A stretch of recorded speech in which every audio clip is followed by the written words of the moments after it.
the post-apocalyptic zombie virus suddenly breaks out, turning 90% of the US population into zombies. Rick drives towards Atlanta, hoping to find his wife and son there. On the way, he kept calling survivors on the radio. Although there was no response, his voice had been heard by a team of survivors, but because of the signal problem, the team could not reply. As fate would have it, Rick's wife, son, and good friend Shane were here. It was Shane who protected them along the way. In Lori's mind, Rick had died in the hospital, so she also accepted Shane's advances. They didn't think Rick would miraculously survive. The car ran out of gas after a while, so Rick had to walk to see if he could find any. He came to a house on the outskirts of town and tried to get help from the owner, but the door was locked. Rick knocked on the door and got no answer. He went to the bedroom window and found the owner dead inside. This look should be suicide with a gun. This scene made Rick feel a little down. He did not choose to go inside, not wanting to disturb the deceased. Then he found the owner's car, but no key was inside. But luckily, Rick found the horse in the backyard. This is also a good means of transportation in the post-apocalyptic world. He just rode on towards Atlanta. He didn't know how long it took, but he finally arrived in Atlanta. It was also empty. The streets were unusually quiet. Only when he reached the city center did a few zombies appear sporadically.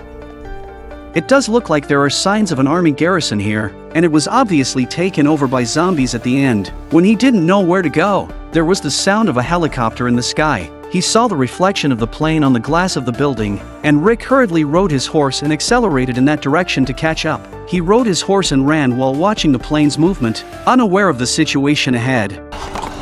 The zombies in front of him made his scalp numb. A whole street of zombies, even the horses, began to be frightened. He could only hurry to turn around and return the way he came. The zombies behind him were like a tidal wave toward him. But soon, Rick found many zombies gathered in front of him. The zombies around him had already jumped in front of him in just a few seconds. High-headed horse directly by the zombie pounced on the ground, because most of the zombies swooped up to gnaw on the horse's flesh, giving him a chance to catch his breath. He hurriedly kicked away a zombie and crawled in the other direction, but when he looked up, the way ahead was already blocked. Rick had no choice but to crawl toward the bottom of the tank. His heart was in his throat, gasping for air, but he didn't expect the zombies at the front of the tank to be looking at him too. Now there was no way to escape. Rick hurriedly pulled out a pistol to solve the nearest zombie. The pistol only has 6 rounds of ammunition, a series of 5 zombies killed. Rick only stopped the last bullet he was going to save for himself as the zombies kept coming. But Rick looked up and saw that the lid on the bottom of the tank had opened. Luckily, Rick escaped a disaster. He just took the pistol off the corpse next to him,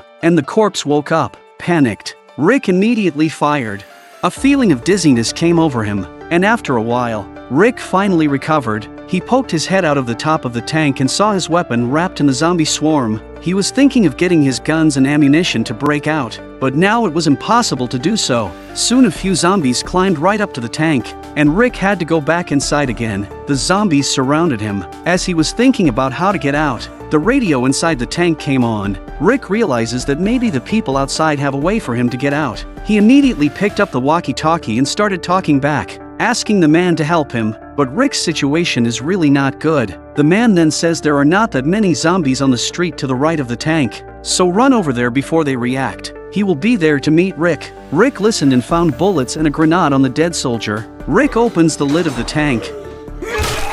He then jumps out of the tank and shoots the zombies in front of him as he goes. But the gunfire also quickly attracts more zombies to come. At this point, the man appears and runs into an alley with him. The man and Rick climbed up the ladder, and the good thing is that the two had a scare climbing to the second floor. They breathed heavily. This experience was enough for once. The two men began to introduce themselves. The man's name was Glenn. They went through the stairs to the roof of another house and then back to the first floor through the patio. Glenn took out his walkie-talkie and contacted his companion for a pickup. When they arrived at the first floor, 2 zombies were in front of them. Just then, 2 heavily armed men rushed out from inside the door to directly solve the zombie. Rick and Glenn quickly ran toward the house. A woman then held a gun to Rick's head, accusing Rick actions will of getting everyone killed. Rick doesn't understand what's going on. They didn't explain and pushed Rick toward the front. Several people arrived at the door, and Rick froze. It turns out that his actions inside the city let the zombies go berserk, resulting in a somewhat problematic situation for the squad. Even zombies will use rocks as tools. breaking glass here is only a matter of time. Rick explained that he was like this because he saw the helicopter, but the others didn't believe what he said. Just then, gunshots rang out from the roof. Shooting now will only attract the zombies' attention. They rushed toward the roof of the building. When they arrived at the top of the building, the man immediately cursed and told Dixon to stop. But Dixon was not impressed and laughed at their cowardice. T-Dog went up to Dixon and argued that such behavior would get everyone killed. But Dixon was a ruthless character who did what he wanted to do.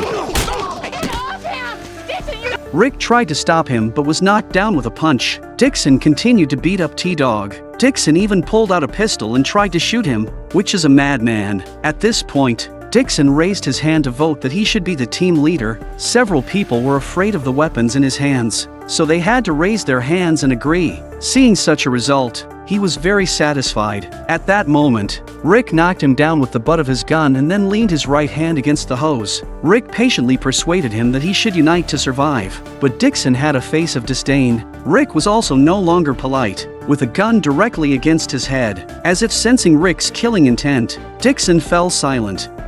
The most important thing now is to get out of the city. Glenn went to the sewer to check the situation, but steel bars firmly welded shut the exit. Now the time was running out because the zombies had broken through the first glass door, and the group had to return to the roof again. After some observation, they decided to find a way to drive the van to take everyone out of there. How to get to the van became a problem. After some thought, Rick thinks that zombies are attracted to smells and sounds, and if they apply zombie flesh and blood to their bodies, they should be able to cover up the smell. They then put on their gloves and changed their clothes. They opened the back door and dragged the previous corpse in. The next step was to disembowel the zombie. Rick took the axe from the fire hydrant and approached the body. Several people looked at each other, thinking that this was incredible. Rick took the axe and smashed it down. Several people felt nauseous and did not dare to look at this image. Then they painted their bodies with zombie blood. Glenn felt it was worse than being chased by zombies. Rick was ready to go to the car with Glenn and threw the keys to the handcuffs to them before leaving. Then the two came to the road. This is an experiment, and there is a good chance that this will get them killed. But the zombies didn't find them. They crawled from under the car to the street and went straight to the van's location. Their companions then also darted to the top of the building to observe their movements. Dixon also asks T-Dog if Rick took the handcuff keys with him. T-Dog then pulls out the keys, and Dixon drops his mind. But at this time, the sky is cloudy. At this point, the survivor camp receives a signal from T-Dog's walkie-talkie, but the signal is still not very good. Glenn and Rick have been getting closer to the truck, but the accident still came when the sky rained. Remember to subscribe to my channel. I will keep updating.